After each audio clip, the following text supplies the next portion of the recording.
काय? भावना अत्यंत वेदनादायी आहेत. नियती एवढी कठोर आणि क्रूर असू शकते का, ही असा माझा प्रश्न खरं तर ज्या वेळेला ही बातमी टीव्हीवर मी बघितली ऐकली त्यावेळेला मनामध्ये पहिला प्रश्न आला.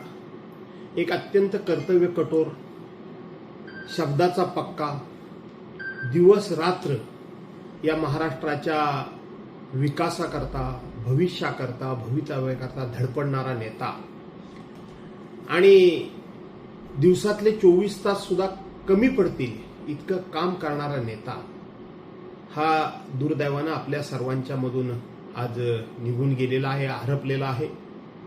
मी सुरुवातीलाच माननीय अजितदादा यांना भावपूर्ण श्रद्धांजली माझ्या कुटुंबियांतर्फे, शिवसेना उद्धव बाळासाहेब ठाकरे पक्ष विधिमंडळातर्फे आणि माझ्या पक्षातर्फे संपूर्ण महाराष्ट्रातर्फे मी श्रद्धांजली अर्पण करतो. अजितदादा हे अत्यंत रोखठोक व्यक्तिमत्व होतं. अजितदादा थोडे तामशी होते, पण तितकेच मनानं हळवे देखील होते आणि तितकेच शब्दाचे पक्के देखील होते. आज ते आपल्यामधून निघून गेलेले आहेत. मी त्यांच्याबरोबर आयुष्यातली 15 वर्ष राष्ट्रवादी काँग्रेस पक्षामध्ये काम केलेलं आहे आणि त्याचबरोबर विधिमंडळामध्ये जवळजवळ 34 वर्ष मी त्यांना जवळून बघितलेलं आहे, त्यांना अनुभवलेलं आहे.